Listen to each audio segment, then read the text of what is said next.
Ladies and gentlemen, this is a new non-ASMR, non-quiet version of the Planetside update that's come out. Now this is an entirely new video in terms of audio. I've got rid of the old audio entirely, so this is my thoughts kind of like made a little bit more clear as well, because why not? So enjoy.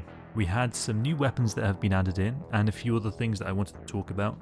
First off, these new weapons are faction specific versions of the NS Archer weapon that we've got. The NS Archer weapon's like decent at killing maxes, and it's like slightly annoying to vehicles. Let's be honest, not the strongest of weapons, but it's okay. Some people also like use it as a niche thing to snipe people in the head, and if you do have a cracked aim, then I guess like it's got some virtue there, but honestly you could use a ghost at that point, or the TR and NC bolt alternatives, and that would probably work better. So the Archer is like probably not something that super needs to be worked on, but the devs have, the mad lads, gone ahead and done it. The same with the Basilisk, another change that people weren't super interested in. If I look at the negative Steam reviews for Planetside 2, for example, realistically, do we see any at all people complaining about faction-specific weapons and faction flavor being something that people should work on in the dev team? No, it really isn't. But it is something that we do have that's been implemented in. Now I get like the idea is like, the person with a vision should know what the players want before they know that they want it. But at a certain point it's like, well, nobody's even complaining about the Archer needing faction-specific alternatives. And there's like bigger pressing issues than that the devs could work on. But at the same time, like, fair enough, I understand from like an art perspective, like, it's nice to work on a new weapon, it's fun, it's a bit more chill. So I understand if like from a team morale perspective, the devs wanted to do something a bit more relaxed and a bit more artsy. You know, I get that. But at the same time, it's like, this wasn't really needed. Especially because the NC gets an AA Flak version of the Archer, which is interesting because the TR and the Vanu didn't. And from what I can tell, the NSO didn't as well. And so I do wonder what the reasoning is there, what's the logic, what's the balancing. Surely there's some kind of reason that the NC Archer would specifically be AA and then the other options aren't. But from what I can tell, there isn't any specific reason, which is a bit of an interesting change to me. We also do have the Striker on TR, which is very good at anti-air.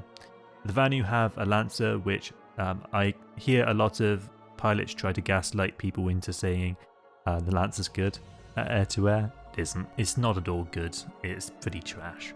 And on top of that, the lock-ons take way too long to lock on, and so you get into this position where anything you do want to kill in air-to-air, that's air-to-grounding, you can't really do. So, kind of a bit annoying there. Now we do also have some other changes to the game, including spawn systems and some changes to the menu. But I did, before talking about those, did also want to mention there's a extra bundle full of cosmetics that people are probably going to buy. I actually think that some people do definitely enjoy the cosmetics and they get to pay for them and enjoy them. Fair enough if that's you. Like, if they look cool, fair enough. And definitely the devs should not be disencouraged from earning money. That doesn't make much sense, especially if it doesn't hurt the game in any meaningful way. And in fact, it does add content, so whatever.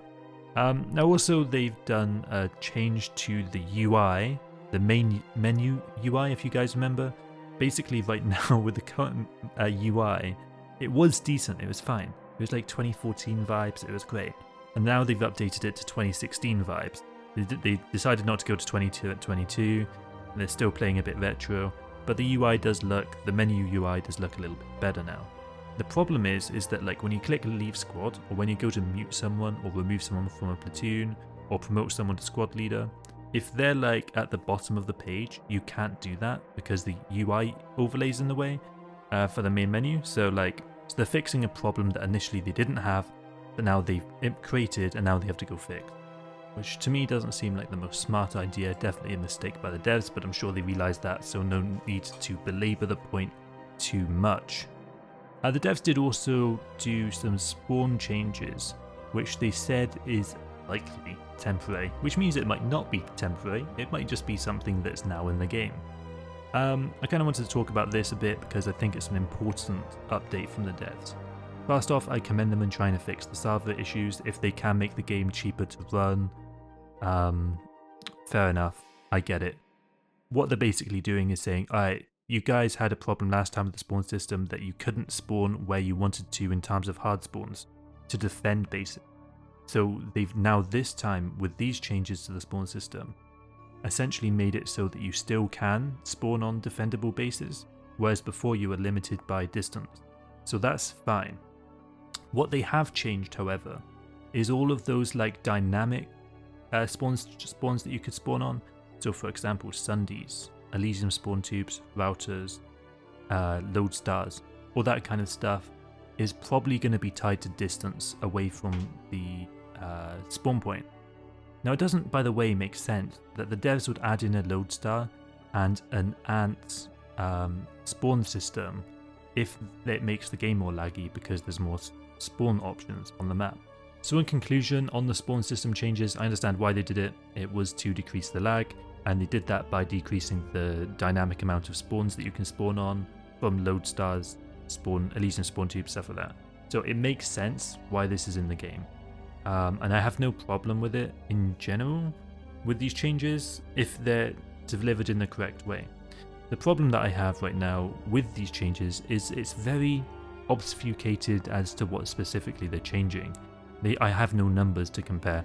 Okay, like if I play Dota 2, I know, okay, this has been changed by this exact amount, and I can weigh what that means and how that means I should play the game. But the devs in their genius mind have decided, alright, now we're not going to tell you what's changed, and if you want to check, you got to go data mine it, and there's a good chance that those data miners are only going to tell certain people what the changes are. So good luck. And that's kind of just where we are right now. And so I'm really concerned with this spawn change that it could be that load stars take a really long time to spawn. Or if you guys remember, spawn beacons could be instant again. Or spawn beacons could be quicker than spawning on a base from when you're defending it. And so with these spawn system changes, last time we did have those issues. All the spawn timers were changed for all of the different versions. They didn't keep them the same. And so what I'm very interested to see is, have the devs decided to do the same thing again? Are spawn beacons going to be a lot shorter relative to spawning on a Sunday, for example? Because that has a massive impact, by the way. Like, I don't think anyone really appreciates how big of a difference that is. The Mad Lads did also add in a bunch of bug fixes, which I do again want to commend the devs for, because they've continued to do this consistently throughout the last 2 years. Consistently making bug fixes, which I appreciate, and I know that a lot of the people playing this game appreciate that the game isn't super buggy. There are some problems when you try to pull vehicles from the map. If the terminal's hacked or damaged, it doesn't always show up, and there's some other stuff as well that's a bit janky. But overall, like, Planetside isn't in a bad place in terms of like maintenance, bug fixes, and so I'm happy about that.